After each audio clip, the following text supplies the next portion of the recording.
noite, colegas. Muito obrigado pela presença de todos. O Dr. Jorge falou aqui, eu vou mostrar um pouco em telas para vocês, dar explicado um pouco melhor. Eu apago aqui Domingos para ficar mais... Fica melhor um pouquinho. Acho que fica mais... Eu falei que não era deixa eu mexer no meio. Bem mais. Eu gosto sempre de começar as minhas conversas citando alguma coisa, dizendo alguma coisa. Para hoje selecionei os seguintes dizeres. Há uma história de fatos que somente o povo negro pode contar. Respeito a opinião de todos sobre questões de cotas, questões de vidas. Mas o que hoje o professor Jorge falou e o que eu pretendo demonstrar não é questão de opinião, são questões de fatos. Mudar uma opinião ou formar uma opinião depende de vários fatores. Mas o mais importante é disseminar a dúvida, fazer a pessoa parar e pensar, será que realmente é isso? Será que se eu pesquisar melhor eu não vou encontrar outra coisa? Será que o caminho realmente é esse que a mídia me mostra? Será que eu conversando com outras pessoas eu não consigo ver uma terceira via? Por natureza, nós gaúchos, ou somos gremistas, ou somos colorados, ou somos maragatos, ou somos chimanos. Dificilmente nós temos um meio termo, o negócio com nós é um lado ou outro. Mas sempre há a possibilidade de uma terceira via.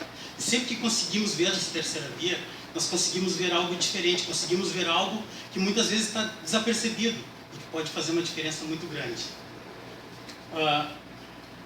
O artigo 26A, que o professor Jorge falou, da Lei de Diretrizes e Bases, ele trabalha basicamente isso, que é todo o ensino fundamental e médio ter matéria especificamente sobre a cultura afro-brasileira e a cultura indígena.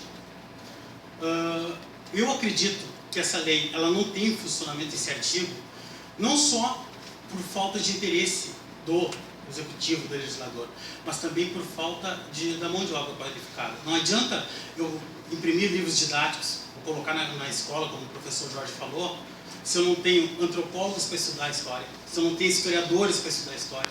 E aí eu volto ao ponto atrás ao qual eu falei com vocês, que muitas vezes nós compramos uma ideia pronta. Nós, por natureza, não temos o intuito da pesquisa, de ir atrás daquilo, de ver o caminho correto daquilo, ou pelo menos ter uma segunda opinião. Hoje em dia, com os meios de comunicação, é muito fácil. Eu olho uma coisa no Facebook, eu copio aquilo ali, eu nem sei de que veio, se aquilo realmente é aquilo ou não. O Holocausto durou uma década, mais ou menos. Matou 6 milhões de judeus. A escravatura no Brasil durou mais de 300 anos e matou mais de 12 milhões de negros. Muita coisa se perdeu pelo caminho. Muita coisa entende-se de formas diferentes, de formas que podemos contar de formas diferentes isso. Um exemplo disso é a Batalha de Porongos, que nós negros não tratamos como batalha, mas sim como massacre de Porongos. Muitas coisas da própria cultura negra, da cultura indígena, que foram se perdendo com o passar dos anos, e hoje são contadas de formas diferentes. De que forma eu vou passar isso para o menino que está começando no primeiro ano, no segundo ano, no ensino médio, se a forma a qual eu estou aprendendo, ela também é equivocada? Então, eu acredito que o grande movimento, a grande mudança nisso, não é só simplesmente imprimir livros didáticos, mas sim por treinar, capacitar as pessoas ao qual irão passar essa mensagem para que tenham capacidade para isso. Acredito que alguns professores, eu cito meu colega Robson, que é historiador e faz um trabalho tremendo na Restinga com o pessoal, nós conversamos muito sobre o assunto, tenta fazer essa diferença, tentam fazer as coisas ocorrerem como devem ocorrer. Só que uma coisa é o que os livros falam, outra coisa é que realmente a história aconteceu.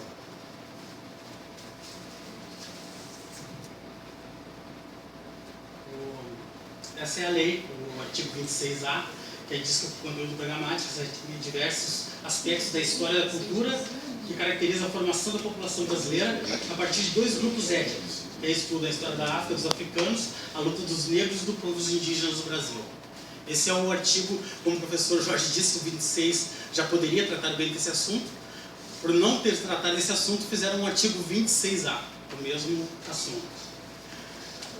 O artigo 40 do Estatuto da Igualdade Racial, ele é um artigo bem pragmático. Ele, se ele fosse colocado em prática, ele seria aquele artigo que ele ajudaria a promover programas de ajuda, por exemplo, aos quilombos, que hoje aqui no Rio Grande do Sul, se não me engano, são o número de 8 reconhecidos, ao qual o cara tem economia familiar, aí tu planta alface para vender na feira, a abóbora para vender na feira. Os índios ali do centro, ali, os caegangues que fazem os produtos artesanais para vender. Esse artigo nada mais é que um incentivo para esses grupos conseguirem se desenvolver como grupos, conseguirem fomentar. Mas o próprio representante do BNDES, ele sustenta que o banco, que deveria sustentar isso, que deveria fomentar isso, não tem a cor, a raça, como critério para isso. Ora, se o próprio órgão, que é o responsável para fomentar isso, não tem o critério cor, raça para fazer isso, isso para mim nada mais é que uma grande tormenta a lei, é um desrespeito total à lei. Não se respeita o que a lei diz para se fazer.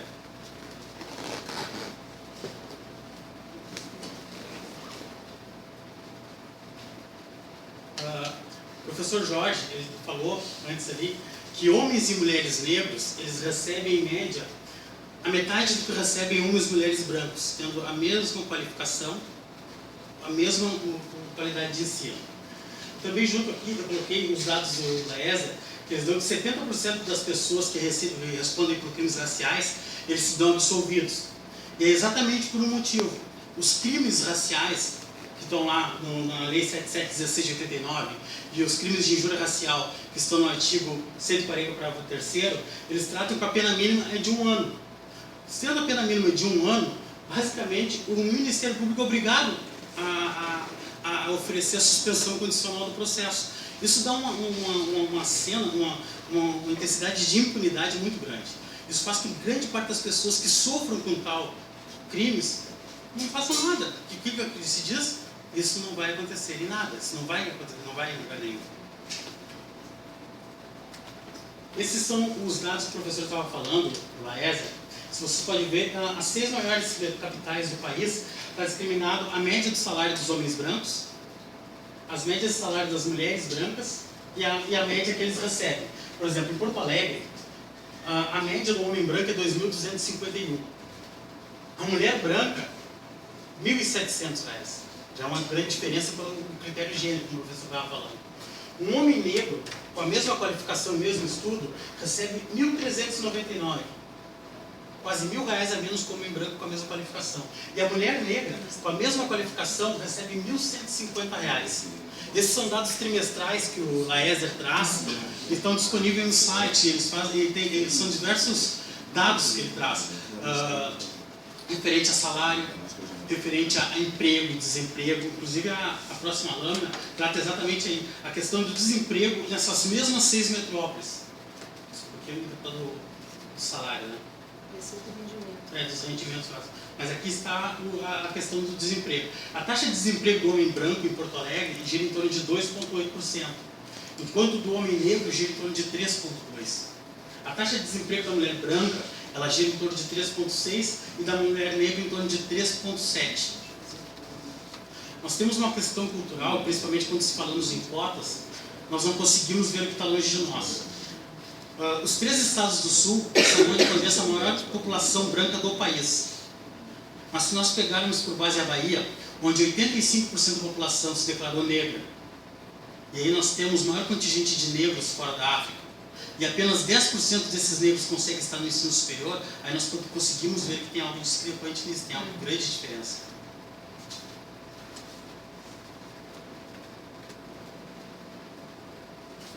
Esse censo do Poder Judiciário, que o professor Jorge falou agora há pouco, foi acho que um grande passo para que nós consigamos olhar para dentro das estruturas, das grandes oligarquias. É o famoso teste do pescoço que todos falamos, que há na internet. Tu entra em qualquer vara da justiça e tu olha quantos juízes tem negros, quantos promotores tem negros. Agora, se sair dali e tu olhar no banheiro, tu olhar quem está limpando, tu faz a mesma compensação. Tu vai ver a grande diferença. Dos 16.812 magistrados do país, pouco mais de 10 mil responderam a esse censo. Desse pouco de 10 mil, 107 se declararam negros. E 1.511 se declararam pardos, que também entram na questão negra. Essa questão deu uma mudada boa, porque o IBGE antes ele tinha 9 formas de declarar a cor da pessoa. Ou tu era branco, ou tu era negro, ou tu era índio, ou tu era amarelo, ou tu era cafuso, ou tu era mameluco, e assim são diversas tonalidades. Depois, com a grande mudança, conseguiu-se atenuar isso melhor, de tal forma, ou tu é negro, ou tu é pardo, ou tu é índio, ou tu é branco. Esses são os dados desde 1955 na questão da magistratura. Quantos por cento são brancos, quantos por cento são negros e quantos por cento são indígenas. Se vocês conseguirem ver melhor na tela, desde 2001 nós não temos um magistrado no país indígena. Não existe magistrado no país de cor que se declarou indígena. E a média, ela tem se mantido desde os anos 50, a média de 80% dos magistrados. E esses dados estão disponíveis no site do CNJ, para quem quiser pesquisar. Tem inclusive por região, tem por diferença de homens e mulheres, são vários dados que é importante para se ter a noção exata. A idade de ingresso. Então é bem interessante. E se nós olhar nos últimos anos, na última década, nós tivemos um crescimento de quase 4% de negros no ensino na magistratura. Isso a nível nacional. Esses são os dados pelos tribunais.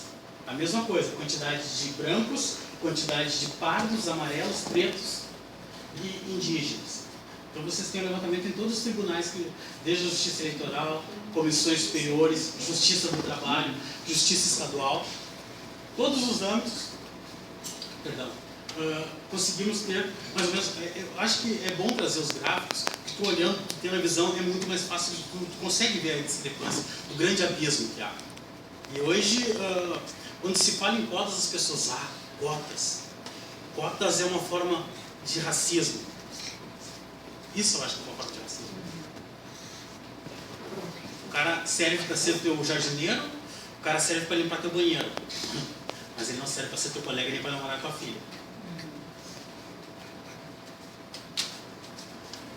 A maioria dos candidatos registrados nessa última eleição para concorrer ao todo foram 25.366 inscritos. Esses dados estão do TSE e são pessoas que tiveram a candidatura homologada, que puderam concorrer a cargos eletivos nessa última eleição agora para presidente, enfim. 55% deles são brancos.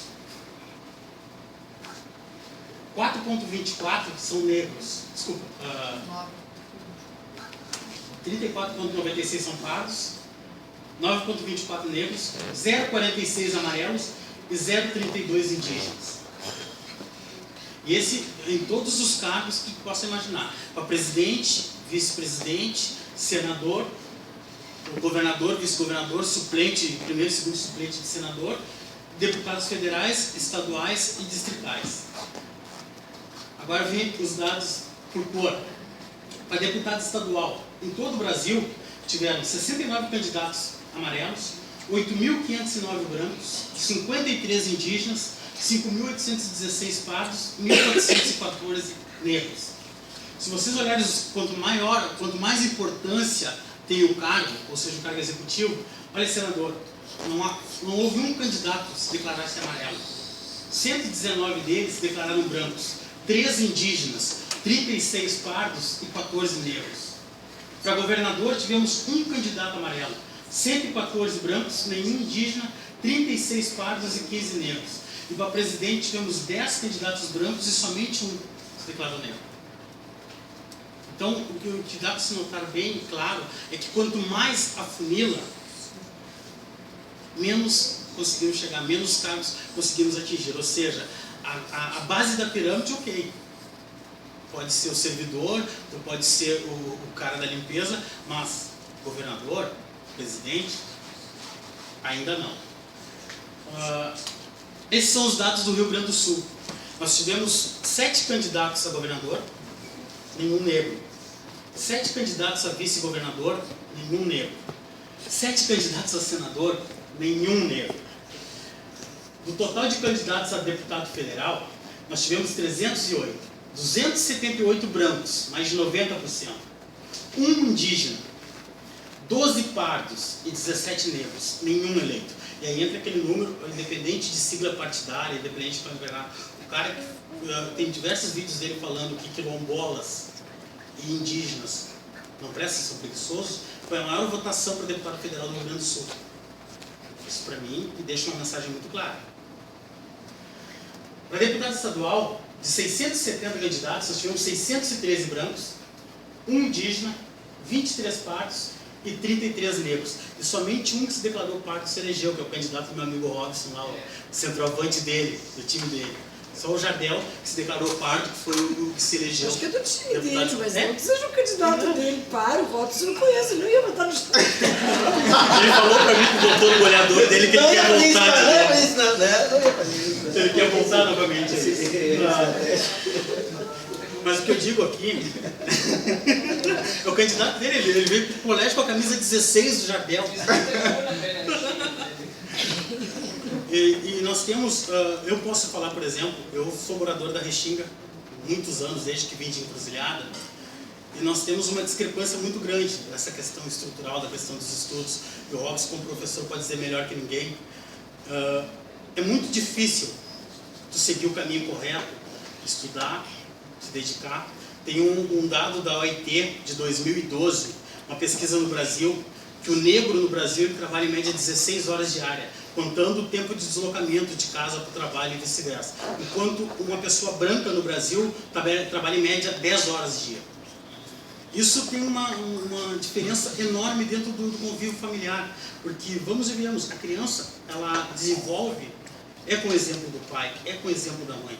E quanto mais tempo tu fica fora de casa, mais omisso tu és, por mais que tu tente dar atenção, por mais que tu tente dar valor para a tua família, tu deixa aquela discrepância, e isso abre um espaço muito grande. Hoje, nós temos aquela menina de 12, 13 anos que ao invés de querer ir para a escola estudar, ela quer ficar bonita para ser uma das mulheres do cara da boca, porque para ela é o status aqui. E é uma coisa ainda que tem que ser trabalhado um pouco através de formas de trabalhos sociais, de desenvolvimento da própria saúde familiar, isso. Hoje, um menino de 13, 14 anos, ele não quer trabalhar para ganhar um salário mínimo no mês, ou muitas vezes, como o menor aprendiz ganhar um meio salário. Se ele trabalhar na boca, ele vai ganhar R$400 na semana. Então, o que eu digo para vocês é que é muito fácil eu sucumbir. O difícil é eu querer vencer. É muito fácil eu desistir na metade do caminho, porque eu não tenho aquela perspectiva. E hoje, por mais que tentamos mudar algumas coisas, o muro ele está muito alto, ele está muito distante ainda, porque não é fácil. Eu posso dizer, por exemplo, levantar 5 horas da manhã e voltar a dormir 1 hora da manhã todos os dias. É mais fácil tu ficar em casa no meio-dia, fazer alguma coisinha à tarde e voltar a dormir um pouco mais tarde. A grande diferença, e às vezes eu vejo as pessoas falando, mas o ministro Joaquim Barbosa não precisou de cotas. O professor Jorge não precisou de cotas. Não pode e não se deve usar a exceção, não pode e não se deve usar a exceção como regra. Porque a partir do momento que tu usar a exceção como regra, tu está tolindo, tu está tirando o direito daquele que pode, pelo menos, partir de um ponto igual. A chegada é totalmente diferente, isso depende do esforço de cada um, da vontade de cada um, mas tu tem que dar o direito à pessoa a partir de ponto igual, tu tem que dar o ponto de partida igual. O caminho a chegar até lá, isso também não depende só de tu largar a pessoa dentro da universidade e dizer vai. Tu tem que dar uma estrutura para isso, a pessoa tem que ter um pouco de qualidade de vida, tu tem que conseguir descansar bem, tu tem que ter uma boa alimentação, tu tem que ter uma boa noite de sono. Tudo isso são aspectos sociais, que no todo ele vem fazer a diferença. Agora, é muito fácil tu desistir, o difícil é tu querer vencer, o difícil é tu querer seguir em frente, enfrentar os caminhos da vida e chegar até lá. E esse é o recado que eu deixo principalmente para os teus alunos, Robson. Desistir pelo caminho, que nós sabemos, é muito fácil. É muito fácil nós chegarmos à esquina, é muito fácil ficar em casa. Agora, quem escolhe vencer, lá na frente não se arrepende. Posso dizer para vocês, não se arrepende. É isso, professor.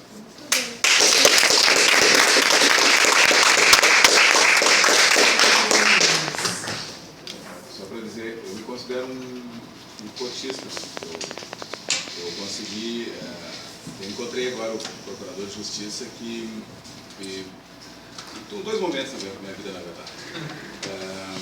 Uma é que a minha formação basicamente de escola pública. Então, do jardim até a oitava série eu estudei na mesma escola.